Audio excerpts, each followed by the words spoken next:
Welcome to Escaping the Echo Chamber. Are you ready to escape the echo chamber? Are you ready to think outside the box? Because that's what we do here. We think outside the box, we look at the bigger picture, and let's get into it. Today's a good topic, great topic, Black wealth. And actually, what inspired me was a Twitter thread that, was going on.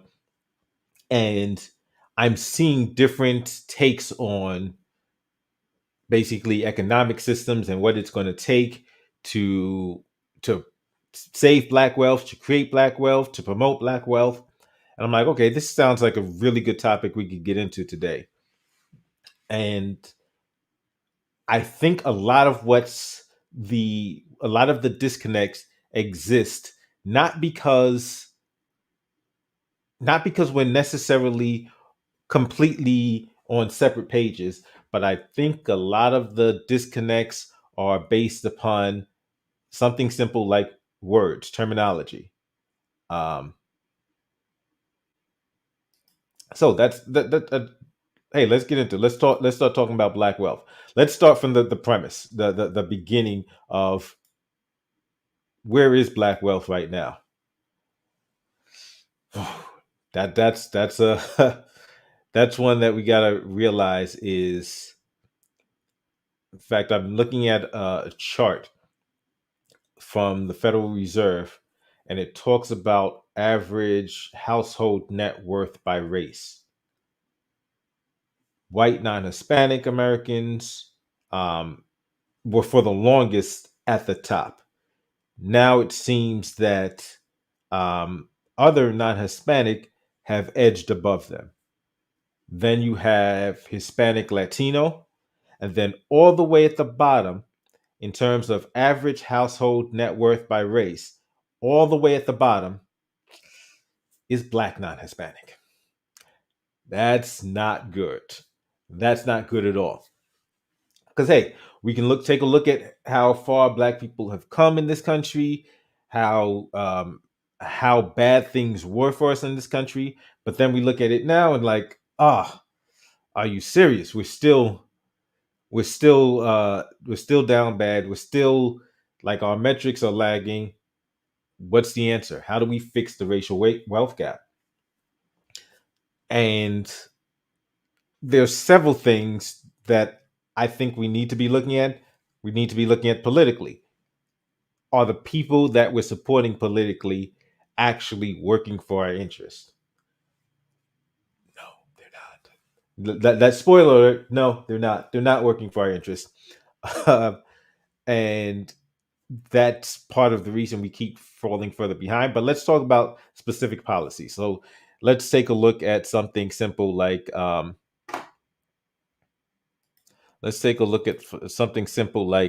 the fight for 15. The fight for 15 is the fight for $15 minimum wage. Is that going to save black wealth? Is that going to help black wealth? Is that going to create black wealth? So minimum wage is like the federal minimum wage. Number one is $7.25, $7 and change, $7.50 or something like that. But different states have different minimum wages. So, like here in New York State, especially New York City's minimum wage is $15 an hour. New York State's had gotten to $15 an hour slower, but I think right now it's all over New York State. It's a $15 minimum wage. But New York City's 15 has had a $15 minimum wage since about 2016, about 2016 or so. In fact, maybe 2017, because they did it in like two steps to like a $10 and change, and then they brought then they eventually hit the $15 minimum wage. But a lot of politicians will promote that as being the solution. Especially they'll say, hey, black community, you need to be looking at a $15 minimum wage. We need to fight for $15 minimum wage so that you know people can be able to afford groceries, can afford to pay their rent, because people shouldn't be having to choose between groceries and the rent.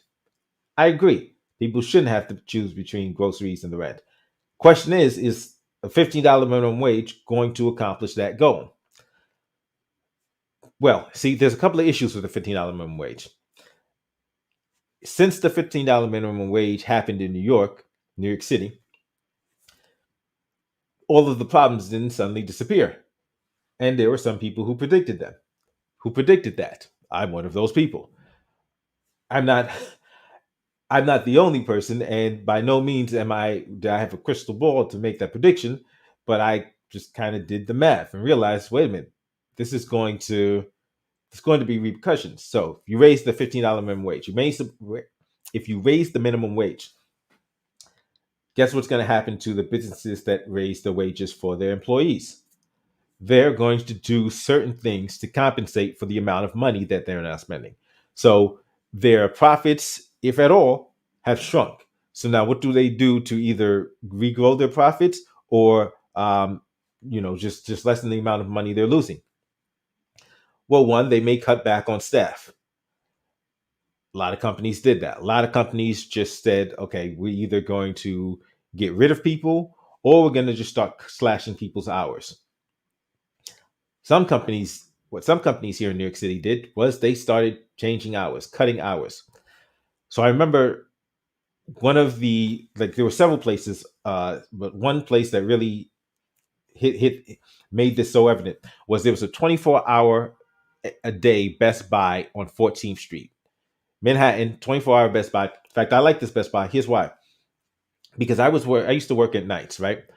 And at night, I'm getting off at about 11, 12 o'clock, and I still want to get some stuff done, even though it's late. So Best Buy was one of the places I would go to if I needed to pick up some electronics, whatever, boom, I can do. Like when I went to get my laptops, and I was able to go there after midnight. Like it was like 1 o'clock in the morning. I got there, got to do my comparison shopping, figure out which laptop I was going to get. But I'm there at midnight, past midnight, and it's fairly empty. There's a few people there, but I was able to get that done. Once the $15 minimum wage happened, they eliminated the 24-hour a day, 24-hour schedule. Then they started closing it at like 9 o'clock, 10 o'clock. So what that does to people who have off hours, that limits the amount of time for them to get stuff done. But you're like, oh, okay, it was just Best Buy. Right. There was a Key Food right by my job. Guess what? They were 24 hours after $15 minimum wage. They cut their hours too. All over the city, places that were open longer started cutting back hours. So even some places that didn't have 24 hours, they just cut hours to just shorter periods. So some, started closing earlier, some started opening later. That is something like with the supermarkets that really gets me, because I'm a person that likes to get out early, hit the supermarket, get my stuff done, then I can go ahead and do whatever I need to get done for the rest of the day. But that's how it affected people who, you're saying, but hey, so it was a slight inconvenience for you, but people were still able to make more money.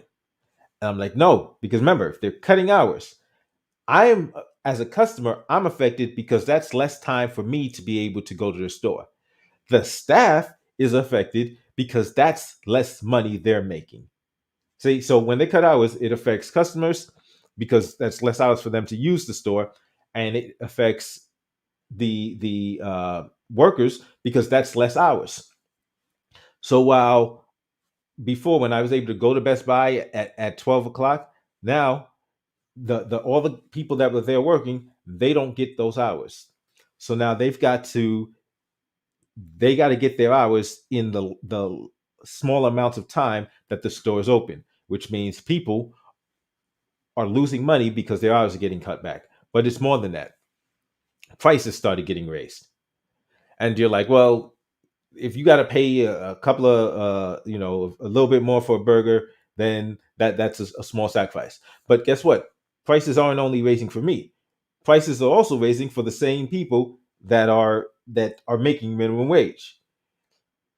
So there are so many things that make it seem as if, okay, this is going to solve a problem, and it's great, and it's an easy thing to do. But then people then start to realize, wait a minute, I'm making more money, but the money is still going out. Like, what's happening? Why am I not having money being able to stack and save up if the minimum wage is up? Because politicians knew this, but they knew it was an easy thing to do, an easy thing to promote in order to get people to say, hey, fight for 15. If you support the $15 minimum wage, great, we're going to vote for you. But they didn't talk about the drawbacks. And this isn't just stuff that I came up with, because the House, the government actually did a study. They did a study beforehand and determining what the effect of raising the minimum wage nationally would be. And it had just enormous effects on the economy, and not just the economy, but on regular people would be losing money. And so I'm like, listen, I get you want to help people to make more money, but this fight for 15 it's a shell game. What you're doing is you're just saying, hey, let's let's shift money from here, and you're just moving it somewhere else, and then you get to blame it on the corporations. Oh, it's not our fault, it's the corporations' fault. Somebody like AOC is a big proponent, a big advocate for fight for $15 minimum wage. And it was interesting because she was a former bartender, and a couple of years ago, after she was in Congress, she goes back to her she goes back and is bartending for a day. She didn't go back to There was a place where she worked she didn't go back to. It was called the coffee shop. It was in about Union Square, and she didn't go there because after the $15 minimum wage, the owner closed the store. He said, "Listen, I have too much staff. $15 minimum wage just raises our cost too high. I got to shut down." So even though a $15 minimum wage sounds good, does it actually help build black wealth? Well, if you take a look at number one, all of those effects where it's just the gains for low wage workers are offset by cut hours, prices raising elsewhere, then the benefit isn't there. But there's something else. There's another perspective, because the path to wealth isn't paved with a minimum wage job. Let's keep it real. The path to wealth isn't going to be found through a minimum wage job. What's a better path to wealth? Running a business, owning a business, start having a business where you get to keep the profits, where you're not working for somebody else and just getting, chump change, where you can actually run the business, and now you make the profit. The profit that's coming for this business, it comes into your pocket. The problem with the $15 minimum wage is that makes it harder for a regular person to start a business. Guess what? Your Targets, your Kmart, your Walmarts, um, Targets and Walmarts. Your Targets and Walmarts can absorb the cost and the increased cost of starting a business. You want to take a look at restaurants, your chains, KFC, McDonald's, Burger King. They can absorb the cost if they're owned by the corporation. But if you're an individual that wants to run a franchise, guess what? The cost just jumped for you to be able to run your own franchise. That makes it harder for regular people to make money. So the fight to 15 sounds good. Guess what? It's not really a wealth builder. If minimum wage goes up, so does inflation of prices, basic economics. Absolutely, D. Thank you. Absolutely. But we see, and that's the funny thing, because here in New York City, we saw that firsthand. But you still have people, in fact, you have people right now that aren't even just fighting for 15. You have people right now advocating for $20, $25 minimum wage. Why? Because they know and they saw that the $15 minimum wage didn't work where it's been implemented, but they don't want to acknowledge that. So they're like, hey, let's just let's just say the problem isn't that the minimum wage doesn't work. The problem is that we didn't raise it high enough. College debt forgiveness. So you think about college debt forgiveness is they looked at the stats, and it's that they found that black college graduates are experiencing tens of thousands of dollars of more, $10,000 more, they're $10,000 more in debt than other groups. So college debt forgiveness definitely sounds like something that can help. But the interesting thing about college debt forgiveness is, who is it helping? So if the government says, okay, we're going to bail out, we're going to pay the debt. Yes, that takes some debt off of the books for, black people who are suffering under this debt. But who is really benefiting is these colleges, these universities, these corporations that are overcharging for their educational products. You see, the simple fact is, when the government decided, okay, we're gonna underwrite these loans, we're gonna make sure, we're gonna guarantee that these loans have to be paid back. We're going to help. What that basically was a green light for these corporations, for these educational institutions, to raise prices, because they're like, oh, if the government's gonna have our back, if the government's gonna be on the hook ultimately, then we can just charge whatever. And what's often happening is that you've got black people getting degrees that don't actually have a practical application, don't actually translate into dollars into their pockets. So they're willing to spend tens of thousands of dollars, get in tens of thousands of dollars of debt for a degree that isn't going to manifest in that increased income.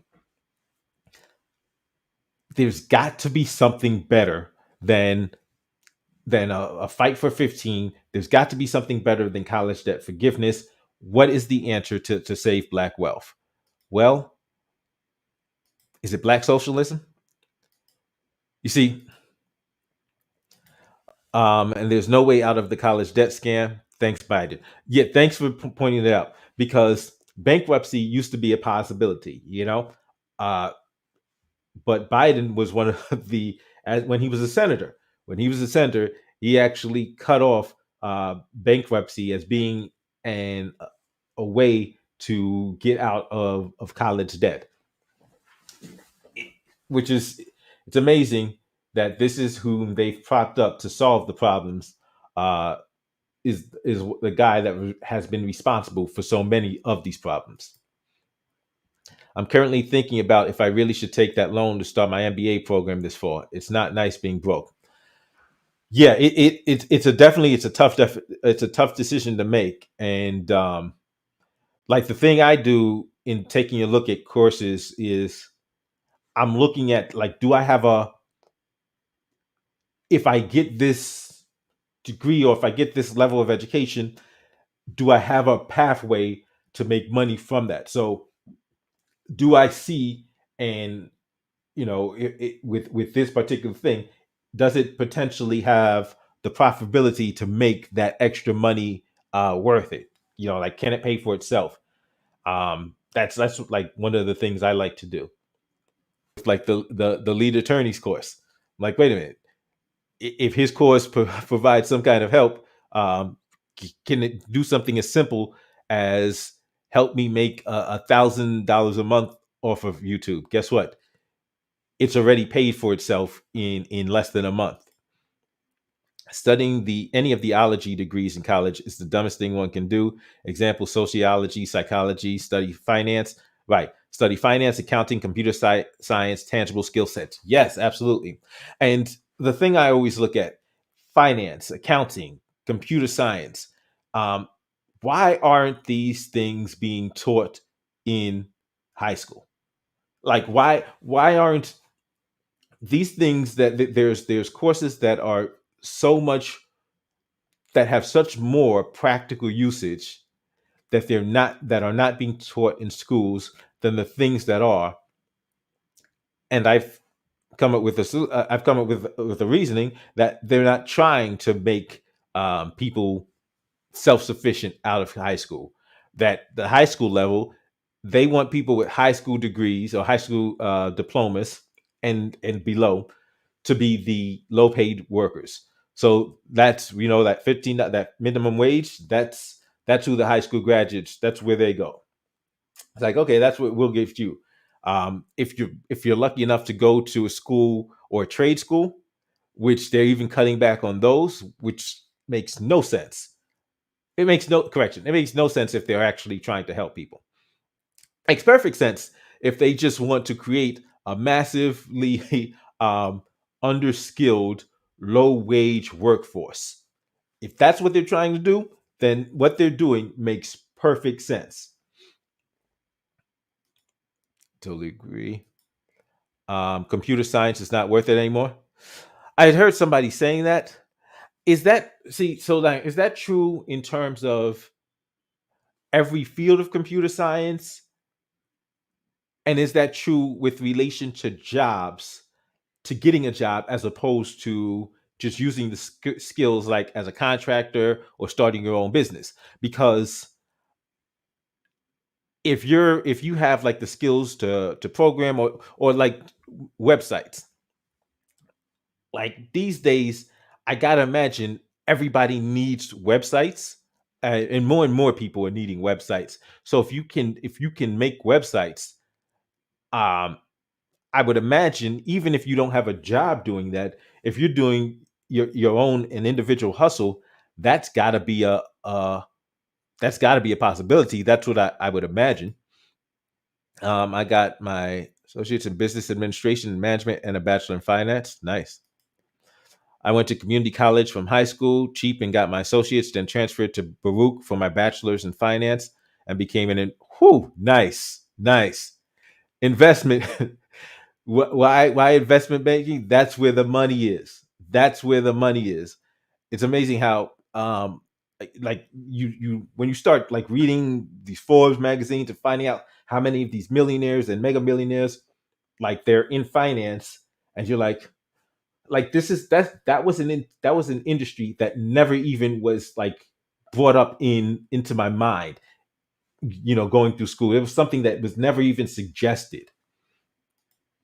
People should start considering community colleges more, as it saved me a ton of money, unlike the friends that graduated with $50,000 in debt.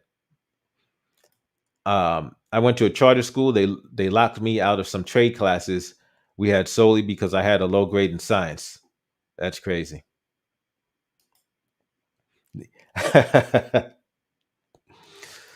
I'm referring to the job market. Okay, yeah, that's not true. Computer science is the best, most versatile degree you can get, from machine learning to app development. Well, you see, like, that's why, like, with apps, you don't need to work for anybody to make an app. You can make your own app, and if you can make a useful app, I think that would seem to be a great thing to do. Their oversupply of graduates and cheap labor doesn't help. I mean, so in terms of that, it means that we have to be looking long term, and we have to realize that what may have worked 5, 10 years ago may not work today. Um, but we have to do the research. I'm getting a bachelor in science in physics with computer science background. Most coding jobs don't pay very well in Texas. Although I do know a cat that went to a coding boot camp, and he teaches coding now.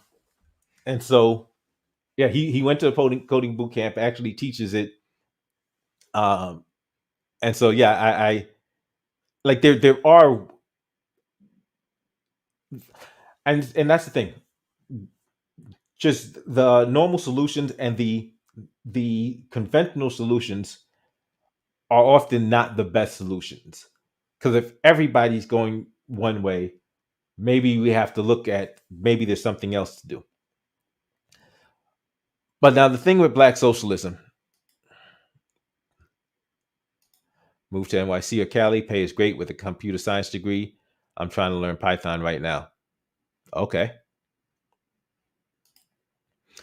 Black socialism. I personally don't like socialism. I'm if you're familiar with me, um, I identify as a libertarian, but I'm seeing people in um, black spaces. Like I see people who are involved in Pan Africanism, black the Black Revolutionary School of Thought, and a lot of them tend to lean towards socialism, or at least um, Marxism or socialism along those lines. And I don't think that this is a good opportunity for us. Here's why I don't think it is. And if you are watching this live, or if you wind up watching this, as rerun, feel free to let me know if you disagree with anything I'm saying. If you disagree, if you feel I'm mischaracterizing anything, or if I'm not fully taking anything into consideration, because that's what I like to do. I like to stay. I like to listen to what other people's perspectives are, because like I'm not going to just automatically be dismissive. But the whole thing with black socialism and Marxism is, as black as a black man in America, I've seen how bad an idea it is putting power in the hands of government. So the idea of putting more power in the hands of government seems like a really bad idea. So in terms of, like, just in New York, just of what's happened in New York this year, and like let's say since December of last year, we saw the New York City government implement something that, and they've already done it for the city. They had already done it for city workers. So the city workers, government workers in New York City, since last year, since like September of last year, started being mandated to get vaccines. And they're saying, okay, you have to get the vaccine or you lose your job. And this is what the city was doing. They did it for teachers, they did it for cops, they did it for firefighters, they did it for sanitation workers. The government says, if you want to work for us, we get to control you to the degree that we can force you to put something in your body we don't that you may not want in your body. But it doesn't matter. You work for us. This is what we demand. So my point is, if this is what's happening before we get to a fully Marxist system or a fully socialist system, like they're already showing us the level of control and the level of powerlessness that we will be in if we rely if we're completely reliant on the government to to employ us, to feed us, to clothe. Like if you're living in government housing, if you're living in if you're working for a government job, if you're getting food from if the government has this level of control over your life, they've already demonstrated to us that they will use that power to control you completely. And if you think that you're going to be able to, buck against the system, or just do what you want to do, be like, you will not be able to do it if they are your source of survival. So we're seeing people that they're saying, if we have the power, if we're the ones that are feeding you, we're the ones that are clothing you, we're the ones that are housing you, we're the ones that are employing you, we will use that power however we see fit. We will use that power to make you do whatever we want you to do. Your life, your body, like your kids, they're not yours. We will tell you what you can think, and if you don't, we will have the power to completely just cut you off from your basic needs. That seems to me to be one of the greatest drawbacks of socialism, and why, as black people, I don't see why we would trust socialism or Marxism. But like I said, if you are a black Marxist, a black socialist, and you disagree, feel free to let me know if you think I'm mischaracterizing anything about your philosophy. um no, I like staying in Texas, close to family. Capitalism works, but it's not a perfect system. U.S. is now corporate socialism. Yeah, I mean, there's a significant amount of socialism, socialist leaning in the government already. Public schools is it's run by the government, and that in itself is something that, as a black man in America, I just is I'm really against, and something we should all be against. Like, how can we trust? Why would we trust? Why would we trust this government to have custody and control over our children for 13 plus years? Um, and now it's 15 years, because with 3K, they want to start the custody of our children at from 3 years old to 18. So 15 years of custody in the government's custody. And so that level of control, giving that level of control to the government, just is like a really is a huge recipe for disaster. Thank you. Spot on. Um, but that's why, and I appreciate what Javier said about capitalism isn't perfect, because that's where I tend to go. I'm like, hey, black socialism isn't the answer. What about black capitalism? Let's let's use black capitalism. If black capitalism, if we started using black capitalism, I'm saying we can build a base of wealth. This is my theory. This is my perspective. If we start focusing as black people on building businesses, building ownership, being entrepreneurs, being employers instead of employees, if we are learning how to write business plans instead of resumes, if we're investing in stock instead of, like, if we're investing in Nike instead of buying Nikes, like, these are the types of things that I'm like, this would be a really good thing. But there are people that are criticizing capitalism. They equate capitalism to, oh, slavery and exploitation. And while there may have been a time I automatically dismissed that, and I would say something like, listen, if you've got the government having such extra control, it's not capitalism. Some people disagree. And that actually leads me to there's why I actually am having this discussion today. Because there's a content creator, she's on YouTube. I've seen some of her material, really like some of the content I've seen from her.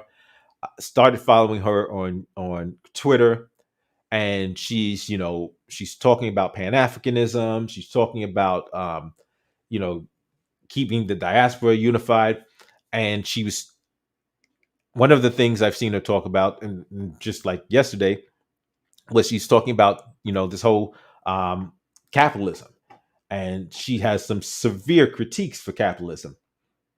And I said, okay, um, this is a person that I'm just starting to follow their content, and I know I respect what her content and what she's doing.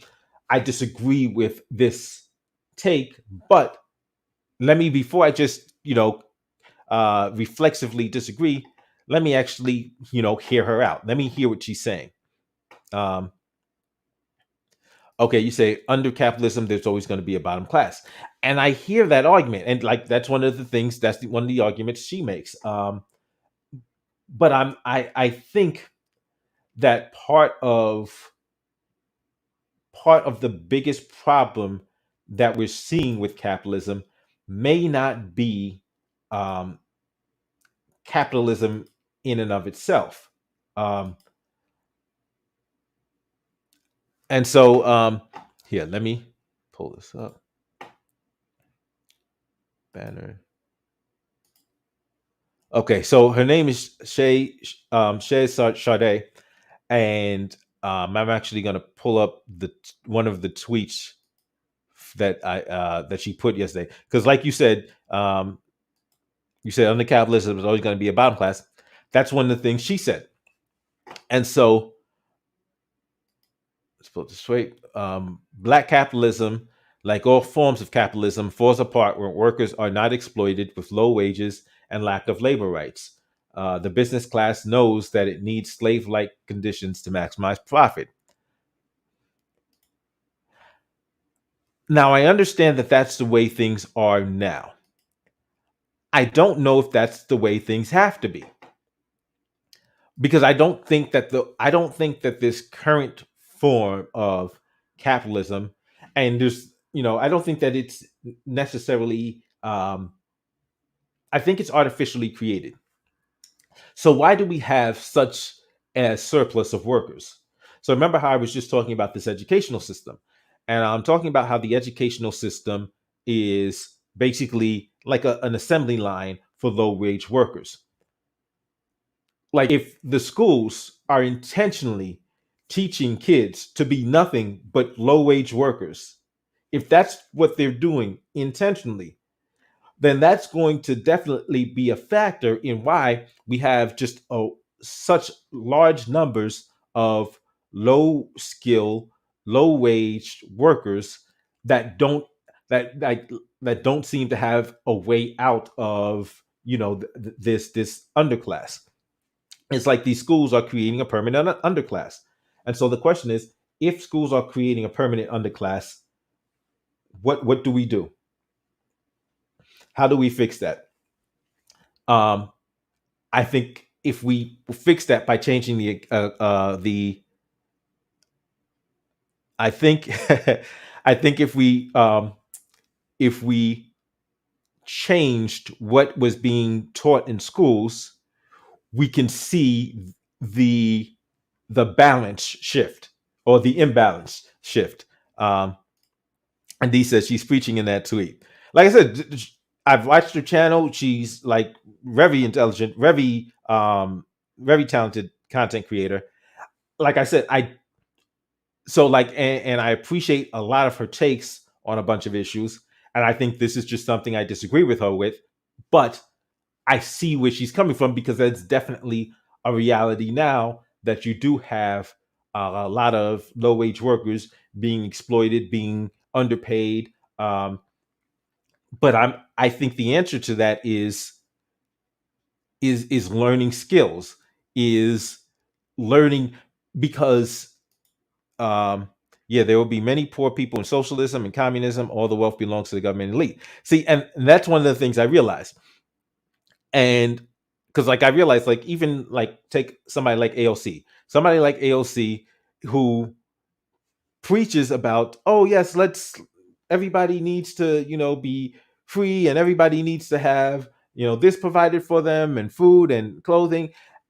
And then you see it the way she lives. It's like, wait a minute, in such a society, all of this equality, I think some of us will not be as equal as others. um Tech. Corporatism is not capitalism. The government is intentionally setting up the underclasses to be that. That's what I'm saying. And I definitely agree with you, Tech Lad. But what I found is, I think there's a better way for me to find common ground with somebody like Shay Chazé. I think one of the ways for me to find common ground is, number one, if I if I say that this current system is no good, I think that her and I can both find agreement on that, right? So, and there's a bunch of people who were commenting, um, and I'm like, okay, if we can agree that uh, this current system is not good,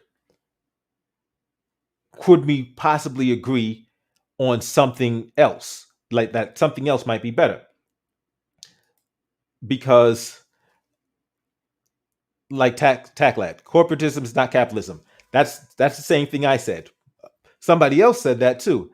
Let me show you which so somebody else said that. And he said we have 80 plus social programs, corporate bank bailouts, and PPP loans.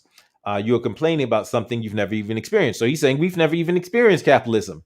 And she says, are you one of those corporatism is not capitalism folks? But it's I don't think it is. And so, but let's say it is. Let's say that this is capitalism. And let's say corporatism and capitalism is the same. Then what I'm advocating for is a form of free market enterprises, free market enterprise that doesn't exist now.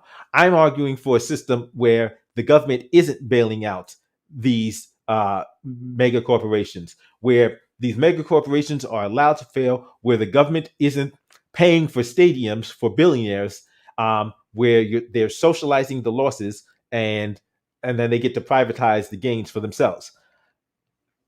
If that's the system I'm advocating for. So um so many conservatives are blind about public school system. Exactly. If schools are creating a permanent underclass, black parents should start enrolling their kids in courses, classes that teach them tangible skill sets in coding, electrician, plumbing, ironworking. Exactly. Exactly. And so like that's why I look at there's financial cats on the internet that I follow, that I like, that I watch some of their videos, and some of them get criticized. And so I mean, different people like different things. Of course, if I watch Jay Morrison, right? And once I hear certain things from him, I'll do research to double check some of the stuff he's saying, because it's always good to do research. But like how I found Jay Morrison was, um, I saw a video of him on how to build credit, like a 30-45 minute video. I watched that video, 30-45 minutes, and then I did what he said in that video. In 6 months, my credit went from 512 to 740. I said, okay, I'm gonna keep watching this dude. Um, yes, Hassan B owns a mansion in California, but claims to be a socialist. I saw him buying a Porsche or something, Porsche or Lamborghini. He's doing like a live with him buying a Porsche or Lamborghini. I'm like, wow, this is like the limousine socialist, or there's another name for it. If it was capitalism, then the banks would have disappeared for being irresponsible with the money.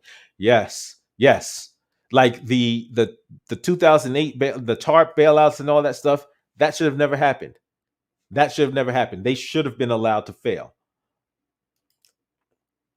Um, and and it's funny because he's so the point is, I'm like, I think that there's disconnect. Um,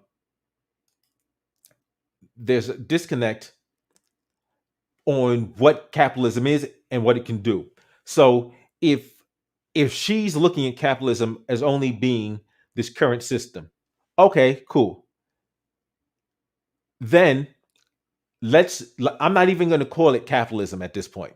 I'm not even going to call it capitalism. I'm saying a system where um, we can own our own stuff, where black people can own their own stuff, because like okay, because like this is one of her takes. So she said, I never stated that black people can't be capitalists. Because like she's saying black capitalists exist, but she's saying that the conditions of the majority of our people won't change under the system. See, I asked the question. And the question I asked is, how are we practicing capitalism? Because even though this system is capitalist, like I think there's a lot of us that aren't practicing capitalism. I think the majority of us are just like consumers, and instead of actually, you know, trying to own anything, instead of actually engaging in entrepreneurship, um, instead of being employers, we're we're content being our spending our entire lives as employees, and we're doing this thing where we're going for 47 years of um 47 years of working for somebody else and then retiring and praying for a pension. But um so when I asked the question, my question was, are they is there something are there people that, so she says black capitalism will not save us because it is designed to help a minority of black people while the majority suffer. And I guess that's a pointing to the current state of situations where you have, okay, so Jay-Z is a billionaire, um, Kanye is a billionaire, but what about the rest of us, right? Um, Oprah's a billionaire, but there's so many black people still. And I'm like, but if my question is, have we tried black capitalism? It would seem that the vast majority of us don't know how to practice capitalism. The vast majority of us aren't starting businesses. The vast majority of us aren't aren't trying to be entrepreneurs. The vast majority of us aren't investing. The vast majority of us aren't even like just buying our own property. Like we're not even buying our own houses. We're renting. We're renting from cradle to grave, and that's part of the problem. You say the boomer economy is over. Okay, black people did own our own stuff until integration. Integrators made us leave the black businesses in the communities to become wage workers in white communities that never cared for us. I agree wholeheartedly. And this is what I'm saying. If we, because Black Wall Streets existed, Black Wall Streets existed all over the country. So if we had Black Wall Streets all over this country, we can do it now even easier because there's more black wealth to get it started. But that means the majority of us have to stop, stop you choosing the path of least resistance. That means we have to actually say, okay, wait a minute. They want us to do they want us to go to school for 15 years, 3K to 12th grade, graduate and work for other people. That's not in our interest. If we're willing to say, hey, no, we don't want to work for anybody else. We want to start our own businesses. Um, we want to be owners. We want to be producers, not just consumers.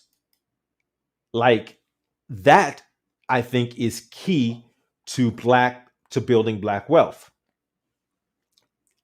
It was interesting that there were so because I was assuming, and I looked at somebody like Marcus Garvey. I looked at somebody like Marcus Garvey because Marcus Garvey was not with the Marxists. Marcus Garvey did not like the Marxists. He said, "I don't," and he realized that the idea of putting all this power in the hands of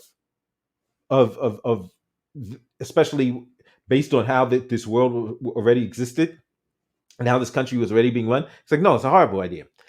And so I looked at the way he was focused on private ownership and entrepreneurship and building wealth. Like he was focused on that.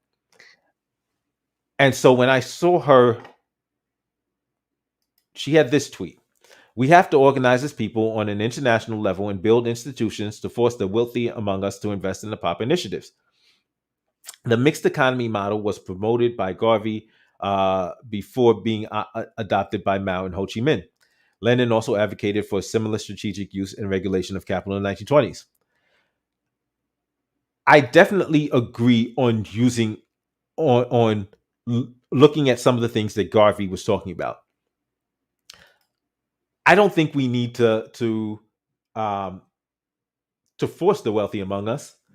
I think I think that wealth can be built by that. There's so much opportunity for building wealth that there are those among us that don't like. If you're with us, cool. If you're with us and you want to be with us, cool. You can come and invest, and we can just create the mechanisms for those among us who are wealthy to choose to, but like, okay, boom, here's how we can create a much more vibrant and and intraracial economy. But there are some who won't. So let's say you have a Little Wayne who's like, nah, I'm not with that pro black stuff. Okay, Lil Wayne, you can stay where you're at. But like, we don't need Lil Wayne because we can have so many other people building businesses, building wealth, and actually making money that we can now start investing amongst the community. And the technology that exists today changes the game. And so it okay, and so it because it's interesting because it's she's not actually. I agree, Echo. There are a lot of wealthy black entertainers, musicians, athletes, corporate titans that can band together and create their own respective empires, but they don't want to do it. See, I don't think that they necessarily don't want to do it. There are some who don't. There are some who don't. There are some who are sellouts, and let them. And I have no problem leaving them to the mercy of the dominant society. Once once we're building something else. You want to be over there, you can stay over there, and then they will have outlived their usefulness. But there are so many that want to. So when I see somebody like a LeBron James building a school, like he has a consciousness to him, but there need to be people that can help direct it. And right now we've got those that are like misdirecting the resources. So there need to be those of us that compete and show the black elite, the current black elite that actually care about the rest of the black community. Hey, this is the pathway to actually build black wealth and really help the community. Because right now, have you heard of Harlem Capital, a private equity venture capital arm founded by two Harvard MBA brothers that invest in black founders and entrepreneurs? We need more of those people. Absolutely. I haven't heard of them, but we absolutely need more of those people. Definitely. And that's the thing. So we don't because like somebody like Jay Z, and that's the interesting thing. And it's an interesting thing about the that the hip hop world doesn't get the credit it deserves, because a lot of the elite in other fields were handpicked and like carefully molded and um, um, groomed by white society. But when you take a look at our hip hop, the brothers from hip hop, brothers and sisters from hip hop that made a killing. These are just talented artists who came from the hood, came from nothing, and they're just many of them were just so skilled that they blew up, and that they gained wealth through their talent, through sheer talent, and athletes. So like it's so somebody like a LeBron James, he wasn't just carefully groomed. He's just that talented, that phenomenal at what he does, that he couldn't like they couldn't stop his wealth. You know what I'm saying? And so these are the individuals. You've got cats like Ice Cube. Like think about it, like Ice Cube, and he got on the fire because he was trying to rock the boat. And you have the chosen class that went and interfered with what he was trying to do.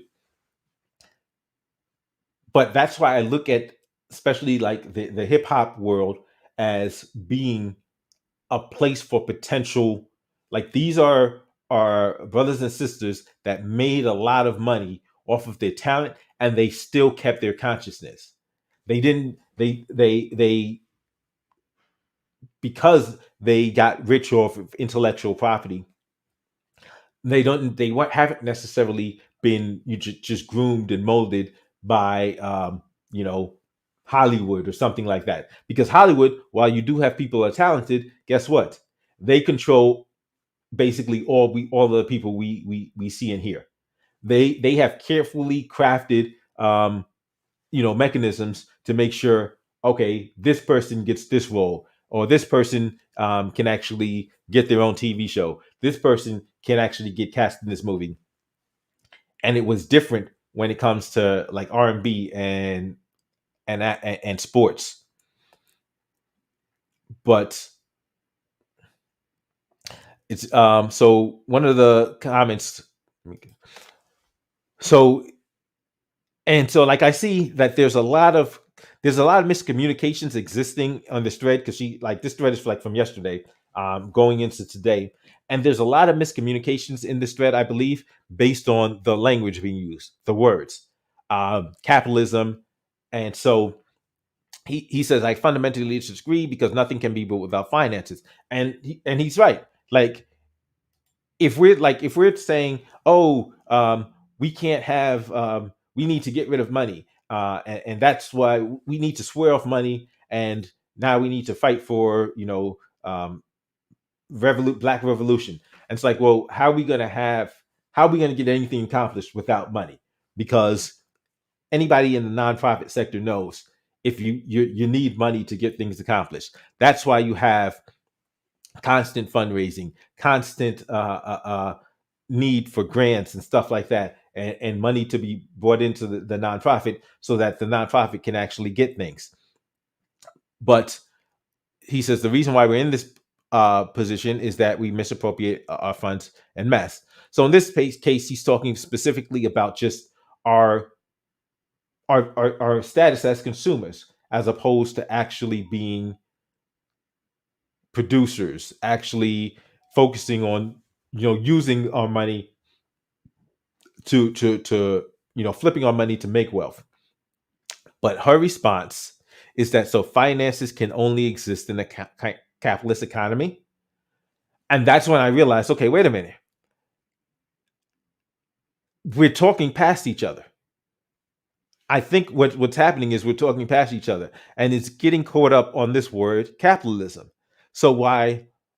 Well, I may think like it was mentioned that this current system is corporatism, not capitalism. Guess what? In order for this conversation to have progress, let's say I get rid of the word capitalism. Let's say I just say, okay, I'm not even going to, because she's defining capitalism as what we currently have. I agree that what we currently have is trash. I agree that what we currently have is trash. So guess what? Me and her appear to agree that the current system we have is trash. That means there's common ground right there. So if we have common ground on that, well then,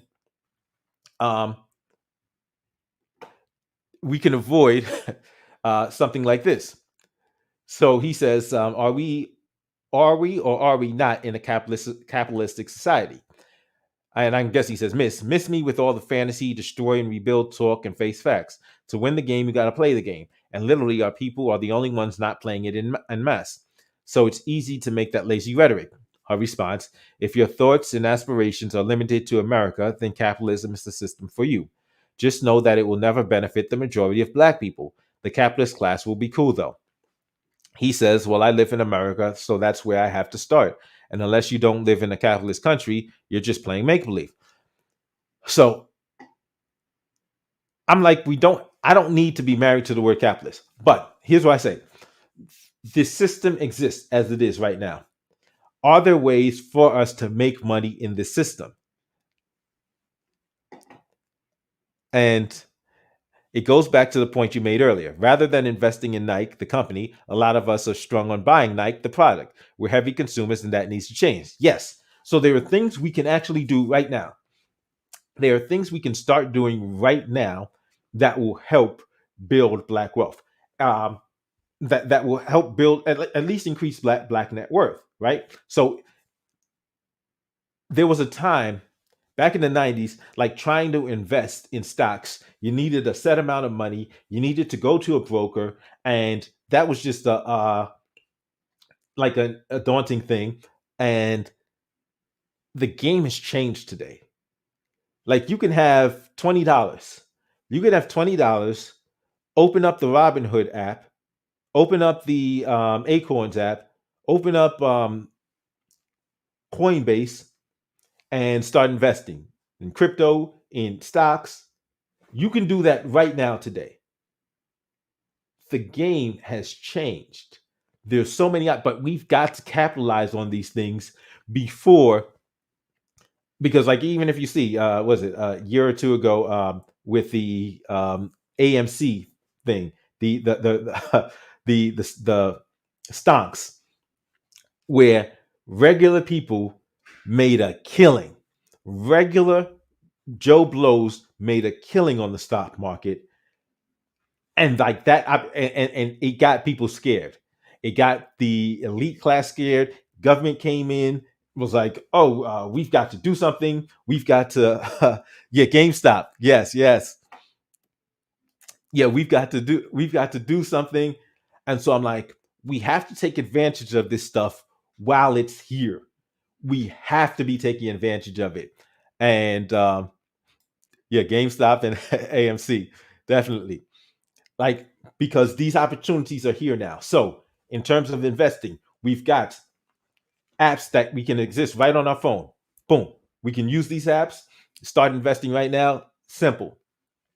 And for those of us that are more knowledgeable, we can share game. And don't give financial advice unless you're a financial advisor. But you can let people know, like how you've your system of how you choose stocks, where you're getting your information from, so that other people can do the same research. And this is the kind of thing we this is one of the things we could be doing, because the system does exist now. There are things we can be doing differently, I believe. So while you have companies that pay their employees nothing or next to nothing, I think we can. I think in especially here, we we can we can build companies that are making money and giving our employees value. So we can give our employees value with more than one thing. We don't just need to be giving our employees value with just higher wages, right? Because once again, I think that's still thinking in terms of being an employee. Um, but if instead we were building businesses with the mindset of giving our employees skills and the ability to do their own thing, to grow beyond us. Now, initially, it may sound like, okay, well, you're putting yourself out of employees, but what you're actually doing is creating other people in the space that you can cooperate, other firms that you can cooperate with to exercise greater control over the economy. That's what that's what you're doing. You're actually creating a larger base of firms that can work together to become an economic powerhouse. Um, Javier, true, some people make bad financial decisions. I have a friend who pays wow, wow, $800 for a PS5. So here's the thing: if he's paying $800 for a PS5, and all he's going to do is play it in, spend hours and hours just playing, and just drinking soda and eating whatever, that's not a good thing. However, think about it. What if instead he says, okay, I'm going to pay $800 for a PS5, but I'm going to stream. I'm going to stream on YouTube, on Twitch, on whatever other site. I'm going to be a video game streamer, and I'm good enough that um I can get views, I can actually turn this into business. If that's what he did, that would have been a great thing. And so, like, and that's the funny thing. It's a different mindset. It's a different way to look at the world. And it really is. And it started like when I read Rich Dad Poor Dad. After reading that book, like I started looking in the at the world differently. So like even just reading this comment, th- like what 15, 20 years ago, I would have read that comment and looked at it only in one way. But with the new mindset, I can look at that and then see, okay, but there's a flip side. There's a potential upside to that. There's a way you could monetize a $800 PS5. You can be streaming all of these games, and even if you're like, especially with PS5s being so rare, you can say, hey, this is why you need to get a PS5 as soon as you can. And people that want the PS5 can now see the graphics and all about the PS5, and people love it because there's so many people that can't even play it. They'll just watch you, talking about the games, breaking down the games, and there's a way to make money off of it. Um, $800 for PS5 is crazy. Hello. I told him about Twitch before, but he's too lazy. Ah, man. So like I have a partner who he's doing his streaming thing and he's working on it now. And it's like, yeah, I mean, because I got to the mindset where I was like, I'm looking at things from a different perspective. And I think that so many of us don't look at it from that perspective, and it's to our detriment because there's and so and that's what I think like this woman Shay Sade, content creator, she's a YouTuber, and like I said, I checked out her channel. I like the stuff she has on the channel. Um, she's she has a lot of. I don't think she's a person that has. I don't think she has any bad intent. I don't think she's even being. I just think she has a certain perspective that isn't taking into consideration some things that are different, especially in today's world. But then I also think that there may be a lot more agreement between her and somebody like myself, but it's just that it's the words that are being used. So this tweet is a perfect example of that. She says capitalism and economics aren't synonymous. Capitalism is one type of economy.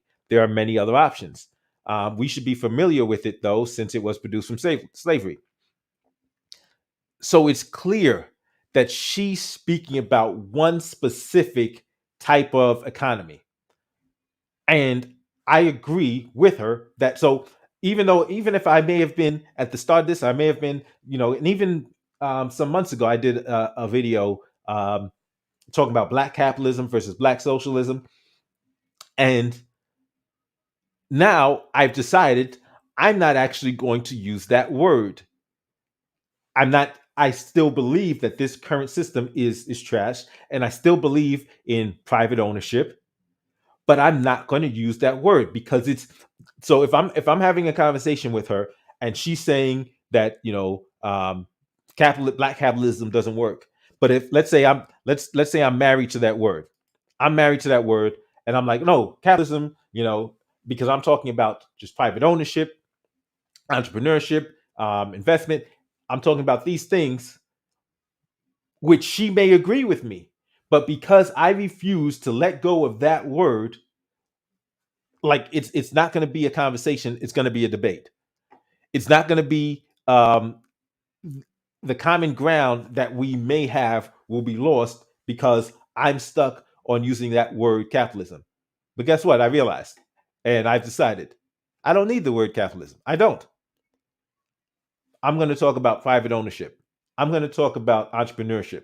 I'm going to talk about owning property instead of renting, like owning houses instead of renting houses, owning property instead of just living off of somebody else's land. Like these are the concepts that I'm supporting, and I believe that um, there are people, black people, that are concerned with and devoted to the betterment of the black community that I wouldn't otherwise be able to. That they would automatically be at odds with me if I said, no, I must use that word capitalism. I can't let go of that word. That word just means too much for me, too much to me. And I'm like, no, why do I need the word? I don't need that word. Uh, I can say, I can describe the, the, the things that I want for the black community.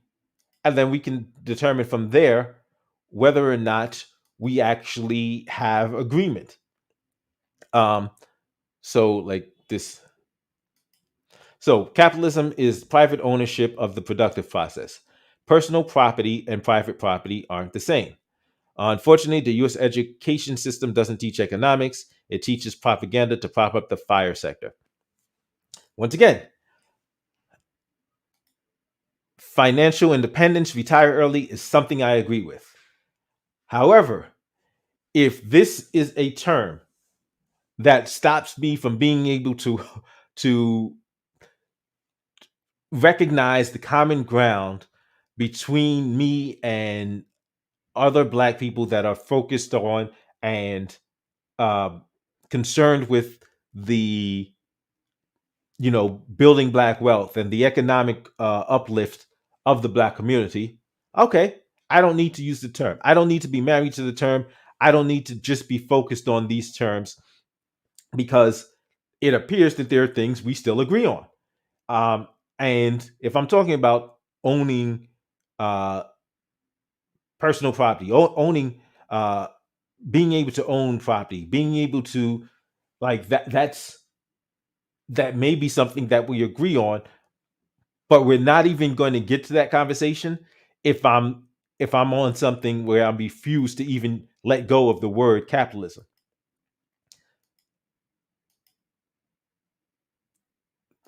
But it's interesting that she actually asks another question. Um, and then that's going to get us to this. Are reparations the answer? Because she actually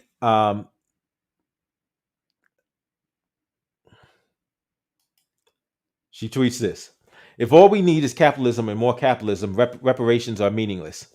Just pull yourself up by the bootstraps and get to work, right? What we know is black capitalism today originated in the Nixon administration. So, in fact, I don't know if I uploaded this tweet, but I did comment on this um, about reparations. And basically, what I commented was that I basically commented that reparations, I definitely believe in reparations. Like, those of you that watched the other day, I was talking about reparations. Um, the Let me see. Houses are pretty expensive at this point. My parents' second house was 90,000 with 7% interest rate. That was in 2009. So one of the things that we need to be talking about is leverage. Wow. Like when I started learning about leverage, I was like, it's crazy. It's like a whole nother world. It's like we were in one world, and there's a group of people like in a parallel universe, and that's why we're so far behind, because they're speaking a whole different language when it comes to money. Like we look at things and like, oh man, so um okay, so like you said, a $90,000 house. We're thinking in terms of a $90,000 house. What do you need? 20%. So 18,000. So we're like, okay, how do we get the $18,000 down payment? Whereas somebody else is, and even though, okay, second house, the FHA loan I don't think would be applicable with the second house, but there are other loans. So but we're thinking in terms of getting the $18,000 for the down payment, where somebody else could be looking at other ways of getting the leverage, where you don't need the full $18,000 to get to get the loan. And it's like once we start learning about that kind of stuff, it's insane. It's like wow, like there's so many other ways to get to get property, to start building wealth, to get investments, to get loans. And once we start learning about that, I'm like wow, it's crazy, like all this stuff was there. But what gets me mad is when I'm seeing these politicians talk about, we've got to get rid of these loopholes.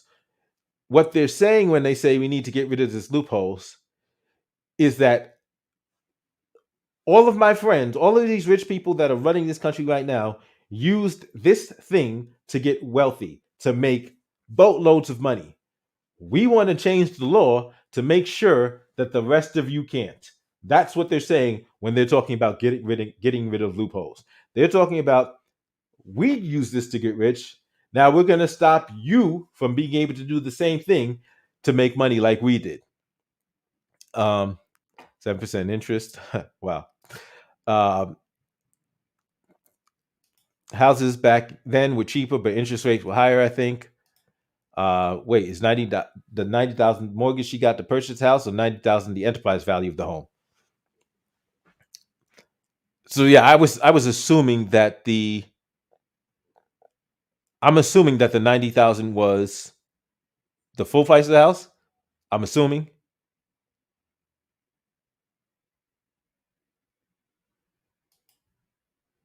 Okay, so no, that was the down payment. Oh wow. Okay, so a 5-bedroom house now costs $300,000 in Fort Worth. Okay, okay, so that was the down payment. Okay, yeah, so yeah, 20%. Um, but yeah, I mean, like there are ways, and so I think one of the things we need to be doing is promoting financial education and assisting where we can, in financial education. But like in terms of reparations, I believe reparations are important. I believe reparations should be fought for. But what I said was, I'm not I'm not certain we're going to get reparations. I'm not certain that, and not I'm definitely not of the mind that reparations will be received within the next 5 years. Definitely not saying that. So if we're looking at reparations as our only hope for building black wealth, we've already lost. But the point of reparations isn't about just building black wealth. There are other considerations and other purposes of the process that are essential. And one of the key things about reparations is just making sure it's understood. Okay. Okay, the house cost 90,000. My parents took out a mortgage for 10 years. Okay. One of the key things that we need to be doing and focusing on with reparations is that's the demand. That's what we're demanding. We're demanding it because it's a debt that the government owes. However, we remain mindful that this government is not one that wishes to pay its debts, and it definitely does not wish to pay its debts to us. With that in mind, we don't hold our breath. Like, so reparations cannot be something we're holding our breath on and saying, okay, any minute now, we need reparations. If we don't get this, we have no shot. No, we have to be doing something else. We have to be focusing on other things in order to build black wealth in the meantime. And while last year I may have said the answer is black capitalism, I'm not going to say that black capitalism is the answer right now. because there's a lot of people that will automatically have a negative connotation just by that word capitalism. So I'll talk about private ownership, getting the money out of black churches until the black churches start investing in community. Like instead of just throwing money away on a to the church if they're not doing anything for us, like yeah. But I also think one of the things we need to be doing to combat that is providing an alternative for people in the black community. So people are turning to black churches for a reason. We need to be creating alternatives that are actually concerned with the success and the improvement of the black community, rather than just selling off the black community to political interests. I feel like reparations will never be distributed. Why? Because the massive Caucasians in this country won't even admit to slavery, Jim Crow, etc., having a direct effect on the black community. Yes, and that's why I say it's about understanding that the likelihood of reparations and the amount of energy it's going to take to get reparations. But that doesn't change the fact that I feel we still need to demand it. We still need to put the process in place, but that can't be our only hope. In fact, we can't even that can't even be our primary hope. That has to just be something that's a debt that's owed. If we get it, great. Then we can move forward from there, in terms of a relationship, you know, in terms of things in this country. Other than that, though, we need to be focused on how do we save ourselves. And so, like I said, I'm not going to say black capitalism is the answer. I'm not going to say black capitalism is the answer. I'm going to say financial education. We need to learn, we need to know how the system works. We need to know the rules of the system, and we need to learn how to make money and build wealth within the system while it exists. So we need to be learning economics. We need to be learning. Earlier, you talked about accounting. We need to be have entrepreneur mindsets in terms of we're looking at things and wait, how can I do this to make money? How can I do this thing to make money and provide value? How can I provide value to others while generating income for myself? Because as long as we're stuck in the employee mindset of, oh, I got to get a job, I got to find somebody to hire me, I got to work for somebody else, we're always going to be behind. We're always going to be at the mercy of other people.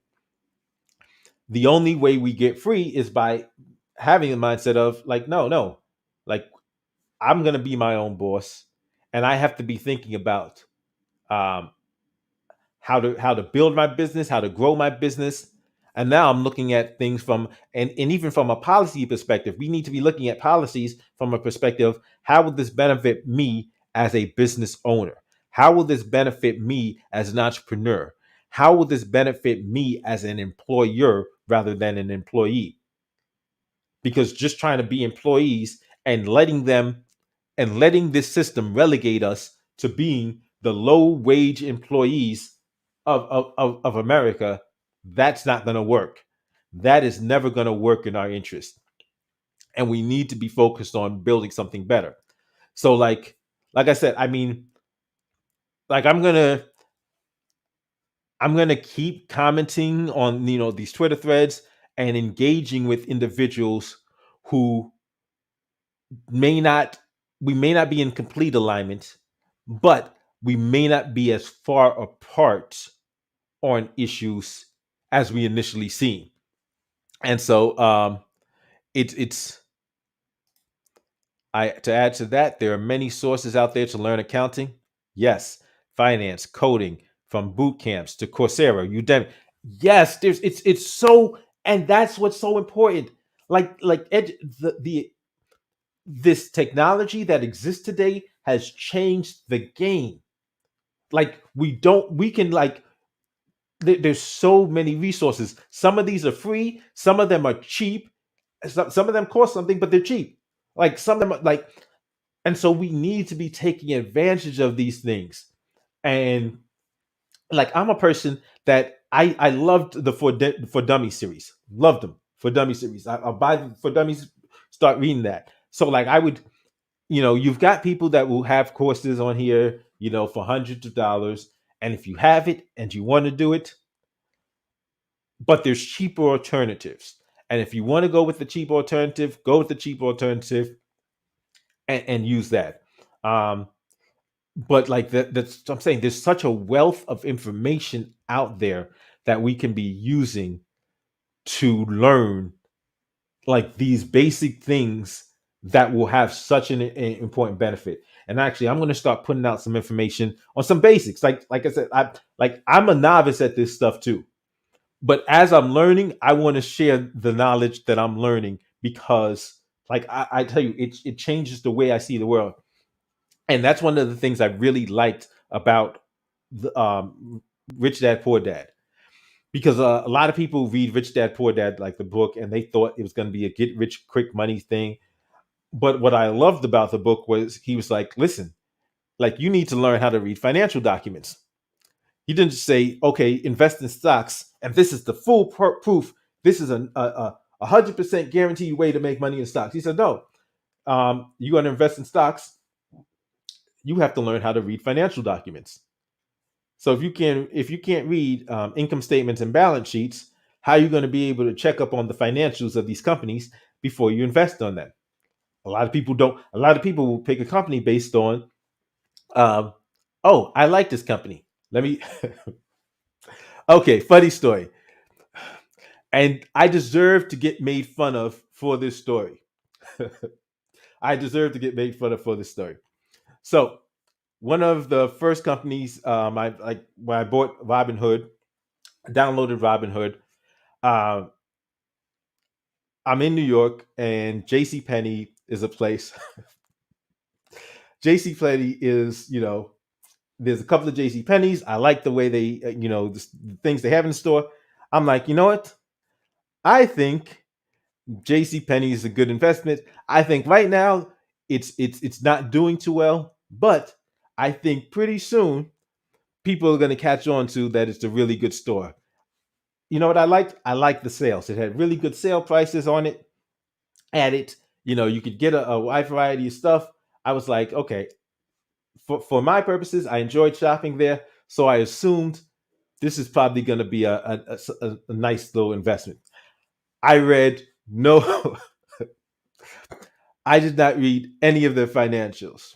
I didn't even read any like any of the stuff in the financial magazines or websites. I just said, hey, I like the company. I know J.C. Penney. I'm gonna buy some J.C. Penney stock. If you don't know, J.C. Penney stock is no longer traded on the stock exchange. J.C. Penney went bankrupt, had to restructure. Um, they wound up changing their thing to old copper coal, and now the company that like bought the remaining J.C. Penney, it's separate from the it's even separate from the company that was on the market. So ultimately, JC Penney, like if you got out when you got out, then you save some money. But I was stubborn. I had only put, I hadn't put that much money in, but I was stubborn and I was like, any day now, any day now. And I went down with the ship in JC Penney. So that's a lesson for you. Um, if you're gonna play with stocks, read up on the company. Don't just assume if you like the company that it's a great company to invest in, because things might not go as planned. And just because you like the company doesn't mean they're a financially sound company. Doesn't mean they're not in like massive amounts of debt, and doesn't mean that they're not like massively mismanaging the finances and their resources. Um, Black people donating the black dollars to Mexican restaurants, so it doesn't benefit black wealth. I mean, this is one of the things we need to be focused on. We need to be like building, um, like if is there a soul food restaurant? Like so there's like right in my area, there's no real soul food restaurant. Oh, actually there is. There's a like a not Jam- so there's a West Indian restaurant around my area, but like in Harlem, I know there's a couple of soul food spots, and I love going there and patronizing because they got great food there, well made, and I love supporting black business.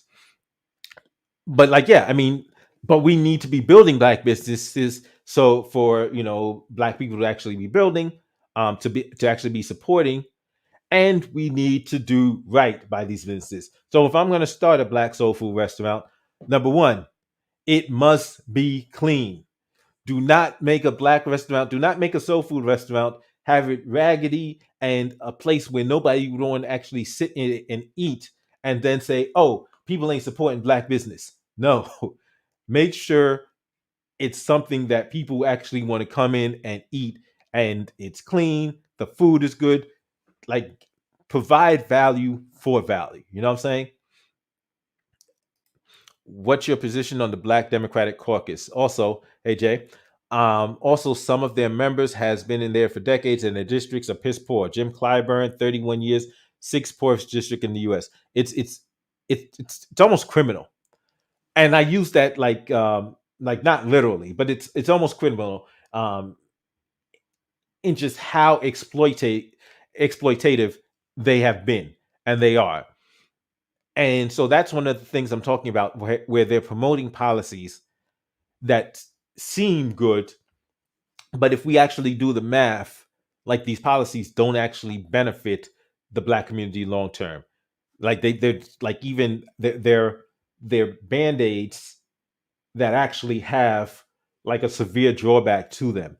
And so yeah, I'm not a fan of the Democratic caucus. I'm not a fan of you know the things they do, and the policies they promote. Not a fan at all. My brother put me on to Rich Dad Poor Dad. Like the book, don't like the author. He seems to be one of those pull us up by your bootstrap types. Listen, like that book, like I'm not gonna cape for Robert Kiyosaki. Like there's there's video of him last year, like during Christmas, laughing about evicting somebody, and I get it from I can see it from both the I can see sometimes from the landlord's perspectives. There's some really crappy tenants out there, and so but I can also see the horrible optics of him laughing about kicking somebody out during Christmas time.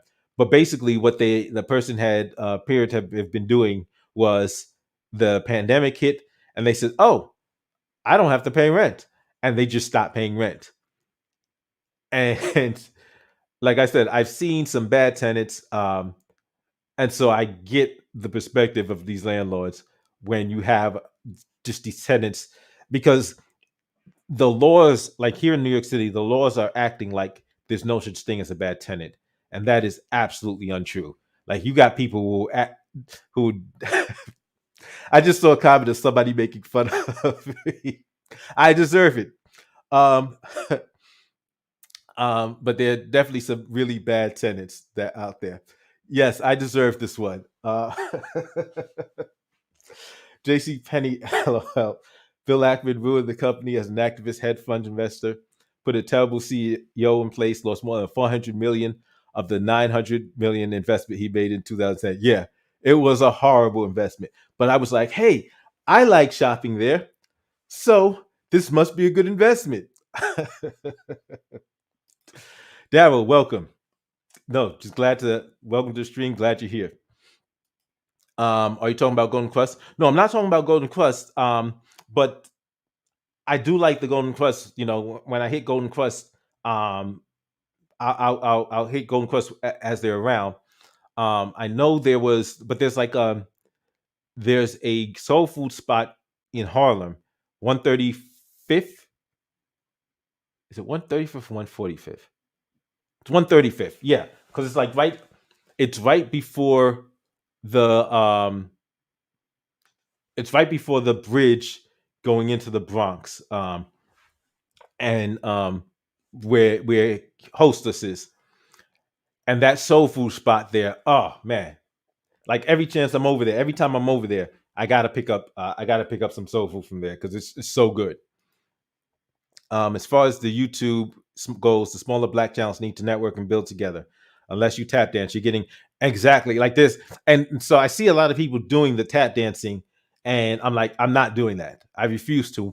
And in fact, like I've altered my channel to be because like as a libertarian, like I would talk about certain topics and people would come on, and then I'm like, okay, yeah, we're not we're not alike.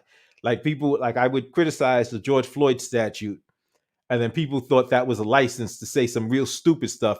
I'm like, yeah, I'm not Brandon Tatum. I am not Jesse Lee Peterson. Take that nonsense someplace else.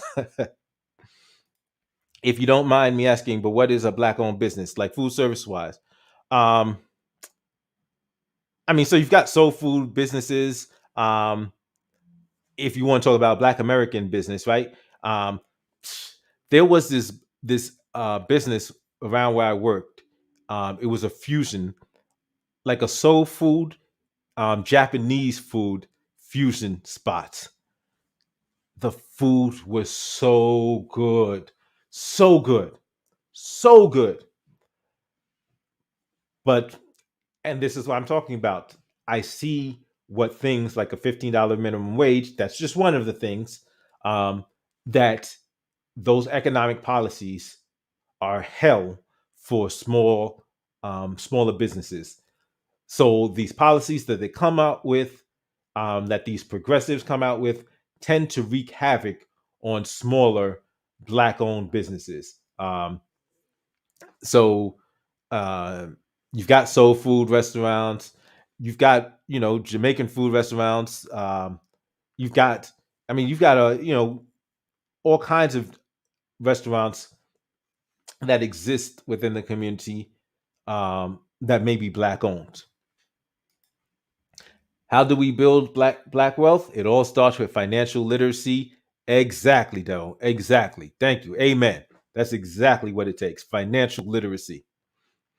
Shout out to the brothers at Earn Your Leisure. I learned a lot about stocks and global market from them. Yes. And there's a cat that I think I don't know if he's like directly, I know he's been on the channel, but Wall Street Trapper. Man, man, I love his perspective as being a brother that's formerly incarcerated. And because you'll find out that there's a lot of these cats that may have been in street life, but they were there because they're business minded. They were out there hustling. And I'm not advocating for selling drugs, but I'm saying this is the mindset that they had. They wanted to run businesses, they wanted to be owners, and they realized that the normal path of the educational system wasn't in their best financial interest.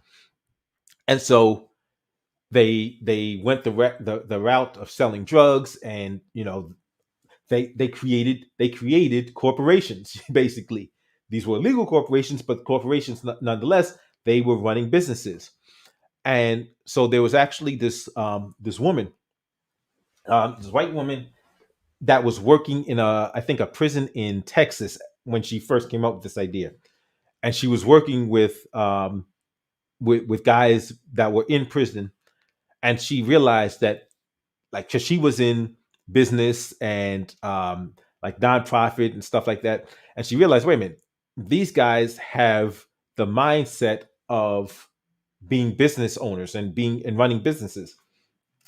So she started a nonprofit that trained ex-convicts, and in some cases, like, she would actually go inside prisons too and train convicts of how to turn their illegal hustle into a legal hustle. So take the mindset that they already had in terms of and the experience they already have of running illegal businesses, and apply that to legal hustles. Jay-Z is a perfect example. Where did he get like he got his he displayed his hustle selling drugs in the street, and then applied it to the business world, the boardrooms of Wall Street. Like this dude, like the skills are there; they can be transferred and used to for legal hustles. And so that's why I look at somebody like a Wall Street trapper, and I'm like yeah, that's a wonderful thing right there. You do make a lot of money selling drugs. Yeah, of course there is the cost benefit analysis, and that's why I want to make sure it's made clear. I'm not advocating for it, but I understand. I see why. I know why a lot of cats in the street do it. They do it because they're business oriented. They're entrepreneurs, and they realize that using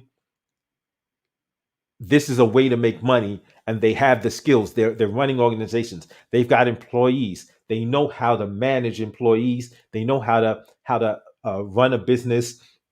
They know how to move a product. They know how to distribute. These are all things that they can now take the mindset from and apply it to legal businesses. Take your money and buy the neighborhood. That's how you rinse it. Yeah. And a lot, and this, you'll be surprised how many cats that have went the illegal route managed to get out in time and then take their dirty money, do something positive with it, buy businesses, buy, and then just leave the life behind. A lot of times, though, a lot of guys just can't leave it alone, and they wind up getting caught up. A lot of guys just, okay, one more time, just like, okay, just one more month, and then I'm out the game, and then they wind up getting knocked. But there are guys that manage to make it out, get whatever money they got, move it into something else, and now they've built businesses. But I mean, the whole point is like the skill sets are there. I'm going to say that selling drugs is not worth it. Here's why I'm going to say that. For one reason, the cost risk. So, okay, so number one, first reason is it's illegal, and advocating illegality is against YouTube's terms of service. So I do not advocate engaging in illegal activity. That's number one. Number two, selling drugs is not worth it because when you weigh the time you're getting for the money you're getting, it just doesn't compare. So I had talked about the 100-to-1 ratio. And in the 100-to-1 ratio, it was that for selling 500 grams of cocaine, an individual got 5-year mandatory minimum. Under that 100-to-1 ratio, remember, 500 grams of cocaine got you 5 years in prison. 5 grams of crack cocaine also got you 5 years. So 5 grams of crack cocaine was equal to 500 grams, 500 grams of powder cocaine. How much money was somebody making off of 5 grams of crack cocaine? So was that amount of money that you would make off of 5 grams of powder cocaine, of crack cocaine, worth 5 years of your life? Is 5 years of your life worth the amount of money somebody's making off of 500 grams of powder cocaine? And so, even if you take a look at all of that and then just say, even if you're making tens of thousands of dollars with the drugs, you've got the years of your life that you're going to lose if you're caught. And with the way the drug game is now, when you're caught, plus you compare that to the fact that they charge you restitution and stuff like that. So they'll actually fine you and come after your money as well. So the cost benefit ratio analysis, the risk benefit, risk benefit analysis of drugs just doesn't add up. And the part I'm talking about the game being not being worth it these days is how much and how easily people tell. Like there may have been a time when there was a code of honor and people would just take their weight and do their time, but several factors changed that, including the way that the federal government just throws football numbers at people, and they're sentencing, charging and sentencing people not based on the amount that they actually were caught with. So what the federal government is doing and has been doing is they will watch a person or a crew. They'll watch a crew for a period of months, years, then arrest them, and then charge them not just for the drugs that they caught them with at that time, but charge them with the drugs that they sold or estimated to have sold over that entire period of time. Now you're looking at life sentences, centuries, like hundreds of years that they're willing to charge you with, unless you plead out. And if you want a good plea, guess what they're asking you to do? They're saying, hey, we're not going to give you a good plea unless you start giving us names. And a lot of dudes will give up names.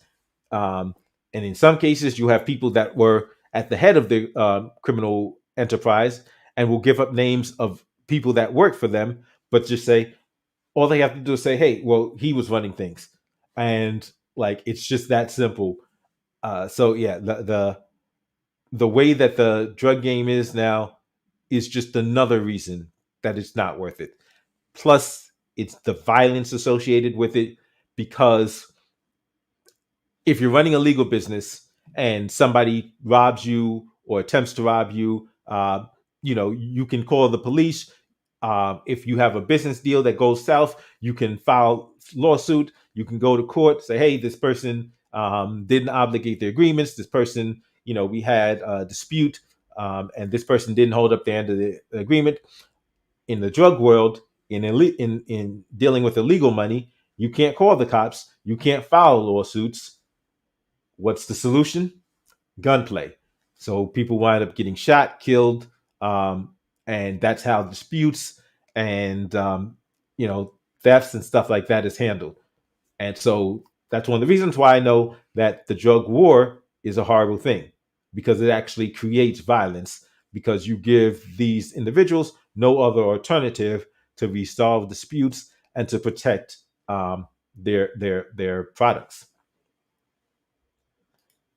In my experience living in LA, bangers are usually very intelligent people. Absolutely. That's such a common misconception about people that criminals are just dumb. Absolutely not. I know so many intelligent ex criminals. No, it's not. Don't do it. Absolutely. Thank you. Okay, let's not glorify drug dealers. Absolutely not. I'm not trying to glorify drug dealers, but I respect the mindset, the hustle mindset. And I liked what this woman was doing, where she was actually getting cats that had, been doing it. And she's like, okay, let me show you how to turn your illegal, put that's those same skill sets to use with a legal hustle. You become a legal slave when incarcerated. Check the amendment, 13th Amendment. Absolutely. If you're willing to become a slave for a few dollars while ruining your community in the process, go ahead and do it. Worth it then. No, it's the years of your life, the amount of time you lose, the conditions you're confined in. It is not a place you want to be. Like Alpo Martinez. Yeah, and didn't he just get he snitched, and then but there's so many dudes like that, that they get knocked and then say, okay, I'll give you names. And so, the rest of the guys out there that were careful, that weren't flashy with it, but that guy you knew, that guy you did business with, that guy that you were running the crew with, he was flashy, and he doesn't want to do his time. And so now he's going to give you up and everybody he can, so that he doesn't have to spend the next 30 years in prison. But I mean, I think we've understood that, yeah, the answer is the way out is definitely the path forward, definitely goes through financial education. And so I'm gonna be posting stuff about financial education. Like I said, I'm a novice.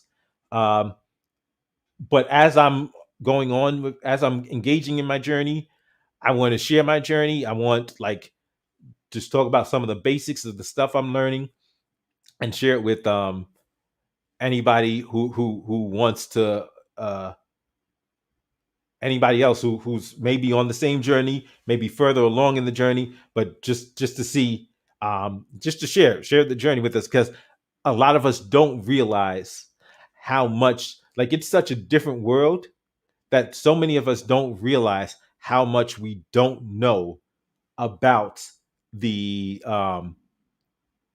how much we don't know about finances, economics, and financial literacy. Like, we're so.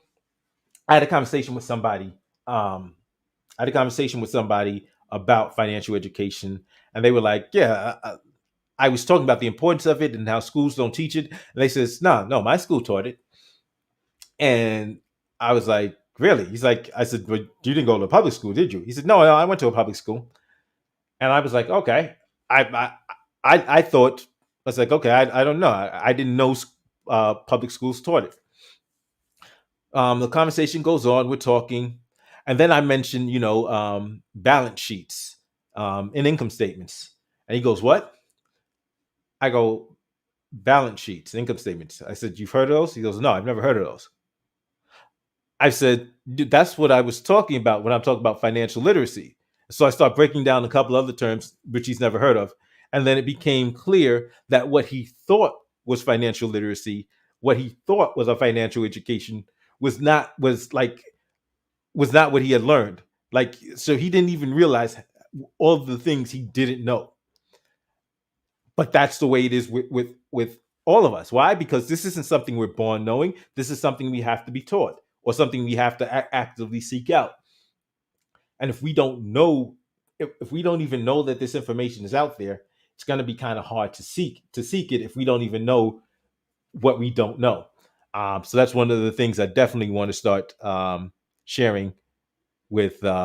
Thank you, definitely. That's definitely one of the things I want to start sharing with everybody.